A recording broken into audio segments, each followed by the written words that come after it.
Au pied de ce qui reste du pays des hommes dignes et libres, c'est un arbre géant défie la nuit et effraie les vautours.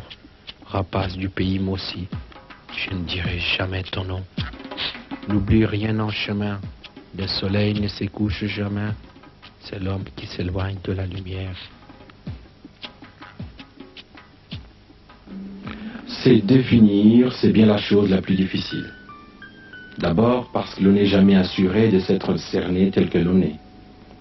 Je crois qu'il y a trois façons d'être. Telles que les autres vous perçoivent, telles que l'on se perçoit, et la vérité qui entre ces deux visions du même individu. C'est dont je suis sûr, mais concernant, c'est que je suis un paquet de projets, de convictions, de foi en un avenir qui parfois requiert plus que de l'audace, du nihilisme. Pour le reste, l'histoire me jugera et me définira. Thomas Sankara. Le 21 décembre 1949, à Yako, l'année le 22, il a téléphoné à son oncle Abel pour lui dire qu'il avait eu un capitaine dans notre foyer. C'est-à-dire le troisième enfant. Après ça, les autres continuaient à appeler capitaine, capitaine, mon capitaine. En 1960, quand on prépare la dépendance, il a vu dans un papier, un journal, qu'on a marqué le drapeau de Botéique à ce moment-là. Il a regroupé ses frères, ses amis, il y avait des petits Européens aussi. Il a fait monter le drapeau français pour pouvoir descendre ça après monter le drapeau Botéique. Mais il y a un petit Européen, c'était son collègue d'école, qui n'était pas content pourquoi on descend le drapeau français et puis monter celui de Botéique. Là, il y a eu le bagarre. Nous avons fait l'école primaire ensemble dans la ville de Gawa. Et des jeux d'enfants ensemble, et même nous avons servi la messe ensemble. Lorsque nous organisions nos jeux, très rapidement, il s'imposait comme le chef de groupe, très respecté, il avait d'excellentes idées. Nous nous sommes rencontrés à Ouagadougou en 1977. Je venais de terminer mes études à Dakar. Je vais aller poursuivre en France. Yawa baba hango tilo to same tina mariye la me la yitu ma ya buso la yila tu mariye la me la ya mala ta da wa mariye o be la mariye e fa se singa ya la ta da tu to ya mariya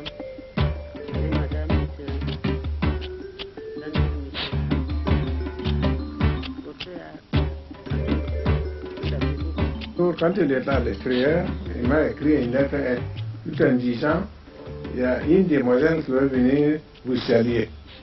Une soirée, j'ai vu une demoiselle qui vient ici me saluer. Déjà, j'ai la lettre dans ma poche. Je me demande comment vous appelez. Je m'appelle Sylvain Mariam. Je dis, ah bon, ça va, c'est vous. Sa femme actuelle.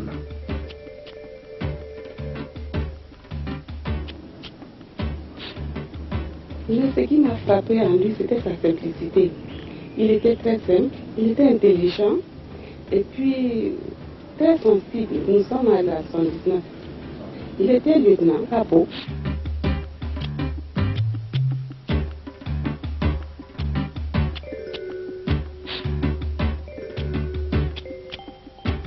Il avait le sens du devoir bien fait. Il travaillait beaucoup. C'était quelqu'un qui était contre tout ce qui était injustice. Il avait un esprit très militant qui dénonçait toutes les injustices, notamment déjà au sein de l'armée. Il discutait beaucoup, par exemple, avec des syndicalistes, des étudiants qui étaient militants et tous les mouvements de lutte les intéressaient. C'était quelqu'un qui était intègre.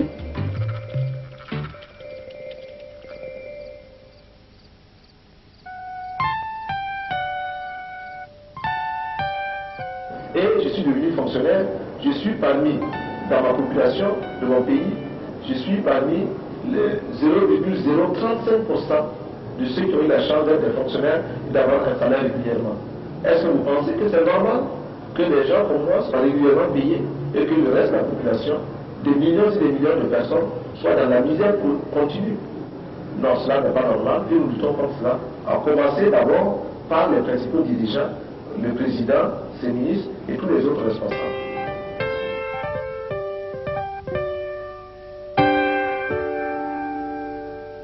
Le peuple aime la liberté. Le peuple aime la démocratie. En conséquence, le peuple s'attaquera à tous les ennemis. Alors il faut les combattre. Est-ce que vous les combattrez?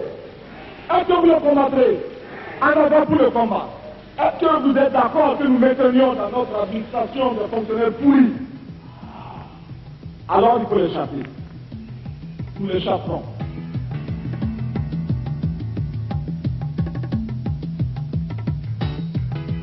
En octobre 1979, je continue d'entretenir ma relation avec Thomas Sankara, qui était à l'époque le commandant du SINEC, le Centre national d'entraînement commando, à Pau, lors de ces visites, des séances de travail où nous essayons d'échanger des points de vue quant à l'avenir de la haute. Et les coups d'État se succèdent. Yameogo, Lamizana, Seyezervo. La politique s'éprend de sortir Thomas Sankara de son armée. Thomas Sankara a été invité, car ça a été un ordre, à prendre place dans le gouvernement du CNRPN. Il a refusé et a demandé qu'on lui confie une fonction militaire, fonction pour laquelle il était préparé. On lui a fait comprendre que c'était un ordre. Après de longues discussions, il a fini par céder. L'inspiration de l'artiste doit traduire la culture. En avril 1982, Thomas Sankara démissionne en prononçant cette phrase: malheur à ceux qui bâillonnent le peuple. Malheur à ceux qui bâillonnent le peuple. Ce qui était un avertissement pour le pouvoir. Malheur à ceux qui bâillonnent le peuple. Et je te dirai mes errances avec un crayon donné, une feuille de papier prêtée. Je te dirai le peu de ma grande question. Que la mémoire soit notre anneau de fer. N'oublie rien en chemin. Très peu sont les pays qui ont été comme le mien, inondés d'aides de toutes sortes. Cette aide est, en principe, censée œuvrer au développement. On cherchera en vain, dans ce qui fut autrefois la Haute-Volta, les signes de ce qui peut relever d'un développement. Les hommes en place, soit par naïveté, soit par égoïsme de classe, n'ont pas pu ou n'ont pas voulu maîtriser cet afflux extérieur, en saisir la portée et exprimer des exigences dans l'intérêt de notre peuple. Le soleil ne se couche jamais. C'est l'homme qui s'éloigne de la lumière.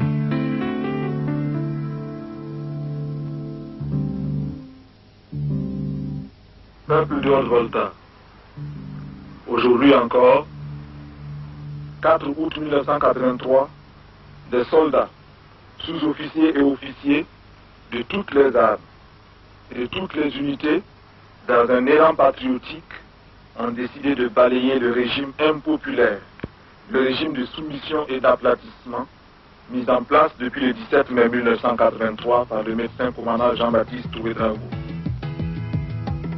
Peuple de Haute-Volta, tous en avant avec le CNR pour le grand combat patriotique, pour l'avenir radieux de notre pays. La patrie ou la mort, nous vaincrons.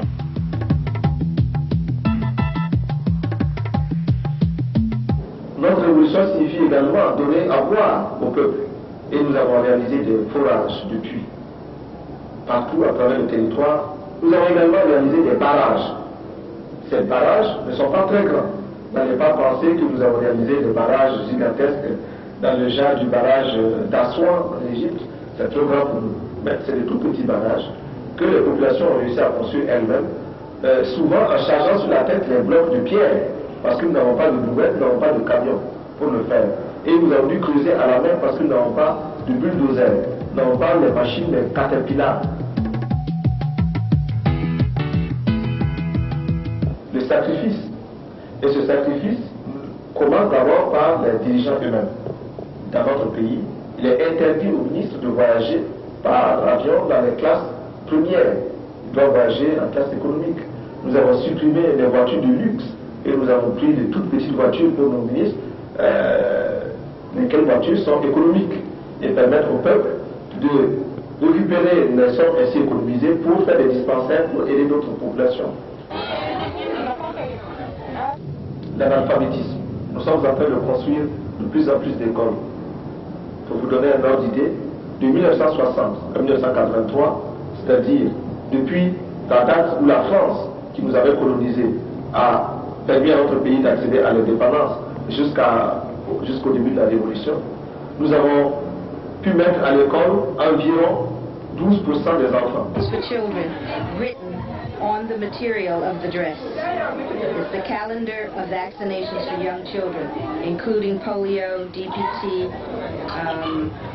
I'm not sure the other one.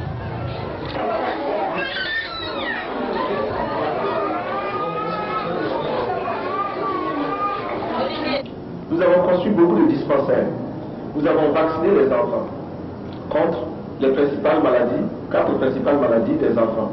Et cette vaccination a été un si grand succès que même les pays qui sont autour de nous ont fait vacciner leurs propres enfants. Les pays qui sont voisins du Burkina Faso. Et cela, c'est appelé opération commando. Le terme est militaire, mais il signifie que nous avons voulu, en un temps très rapide, avec des moyens très limités, faire de grandes choses. Opération commando. Et cette vaccination commando a été un très grand succès.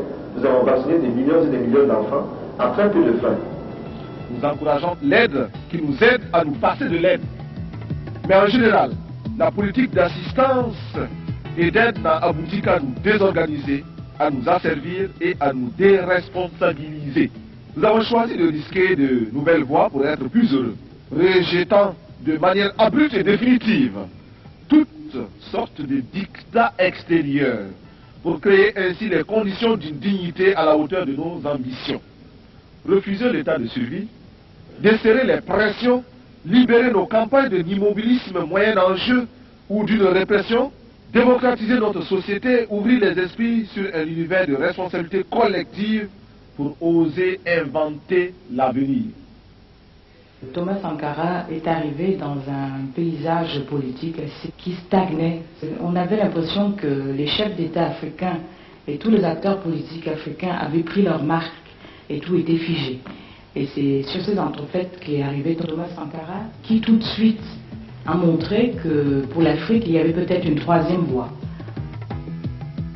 Il est arrivé en homme jeune, déterminé. On dirait aujourd'hui qu'il avait soigné son look, une certaine impertinence dans le ton, alors que les autres chefs d'État qui étaient très soucieux du maintien finalement de l'établissement des bons rapports entre la France et leurs propres États, bénissaient toute impertinence. Sankara est arrivé à une époque où l'Afrique était confrontée à toutes sortes de cataclysmes économiques, cataclysmes naturels. Et ce qui a été formidable avec lui, c'est qu'il a montré que la misère, c'est pas une normalité africaine, que l'Afrique n'était pas condamnée à la misère. Et ça, il a montré en posant des actes simples et concrets, en s'attaquant à la déforestation du Burkina, l'avancée de la sécheresse, en s'attaquant aux problèmes alimentaires. Il a été capable de fournir 2 repas par jour à tout Burkinabé en l'espace de 4 ans. Et ça, c'était formidable pour toute l'Afrique. Ça prenait à contre-courant toute cette ambiance d'afro-pessimisme. Ce qui était fascinant et émouvant dans l'expérience de Thomas Sankara et du Burkina Faso, c'était cette volonté de s'arracher au colonialisme, de mettre en pratique un programme de développement autonome, de faire appel à la participation effective des habitants du pays, de réhabiliter aussi la fierté nationale, la fierté d'appartenance à une culture.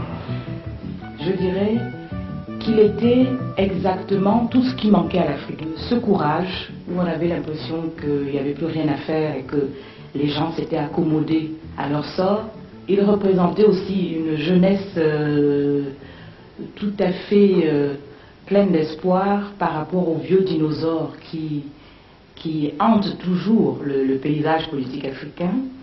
Et troisièmement, il apportait la dimension morale qui nous manquait, c'est-à-dire que l'image qu'on avait des dirigeants africains était celle de personnes corrompues et dont il n'y avait rien à tirer. Puis il est arrivé, il a montré à tous qu'on pouvait être fier, digne, se mettre au service d'une nation sans se remplir les poches. Le territoire libre d'Afrique, dénommé Haute-Volta, s'appelle désormais le Burkina Faso. Article 2. La Haute-Volta. Le Burkina est un État démocratique. Ce nom Haute-Volta, Haute-Volta en anglais, a été légué par la colonisation. Mais afin de retrouver notre identité culturelle, nous l'avons rebaptisé Burkina Faso, c'est-à-dire la patrie des hommes libres et dignes. Les habitants du Burkina s'appellent les Burkinabés. La devise est « La patrie ou la mort, nous vaincrons ». Ouagadougou, le 2 août 1984, capitaine Thomas Sankara.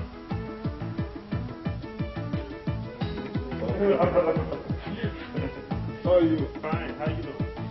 See you. I'm from Barbados. From Barbados. Barbados. Yeah. Okay. Welcome. How are you? Ça va? From Gambia.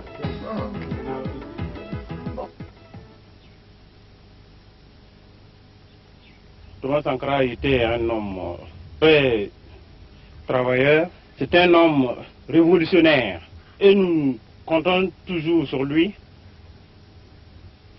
Et la terre soit légère pour lui aussi. Quand j'ai rencontré Thomas Sankara, je n'avais pas l'impression d'être une femme. J'avais toujours en face de moi quelqu'un qui me prenait sur le même pied d'égalité. Il discutait et il essayait surtout de me convaincre. Pour ceux qui n'étaient pas sûrs de leurs arguments, c'était difficile de discuter avec lui. Je parle au nom des femmes du monde entier qui souffrent d'un système d'exploitation imposé par les mâles. Je parle au nom des mères de nos pays démunis qui voient mourir leurs enfants de paludisme ou de diarrhée, ignorant qu'il existe pour les sauver des moyens simples que la science des multinationales ne leur offre pas. Mais moi, j'étais nomme immortalité du baobab. N'oublie rien en chemin, le soleil ne se couche jamais.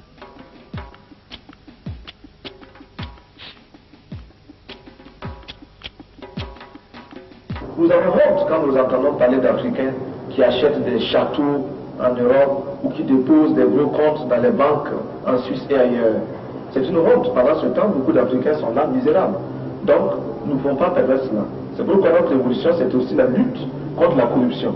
Et cette lutte contre la corruption, nous sommes impitoyables là-dessus. Nous faisons des procès publics qui dénoncent les voleurs, qui dénoncent tous ceux qui ont détourné de l'argent, les biens publics. Et nous les sanctionnons très sévèrement. Bien entendu, ces gens que nous sanctionnons ne manquent pas d'occasion de s'opposer à notre régime et de le présenter à l'extérieur comme étant un régime fasciste, un régime dictatorial.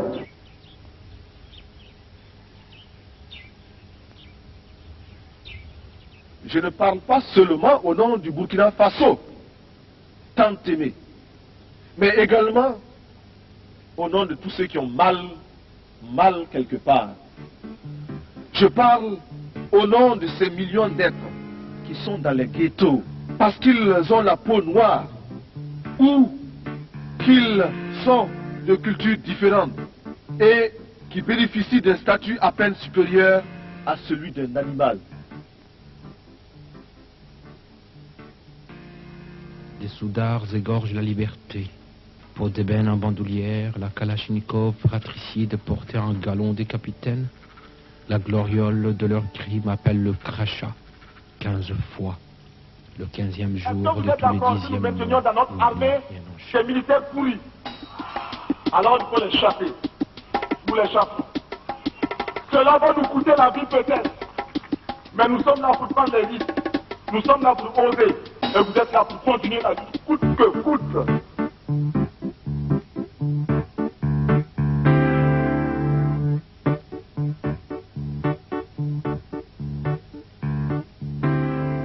Là-bas, les baobabs des Dagmé troublent le sommeil des assassins. Traître, je ne dirai point ton nom, triomphe de ténèbres.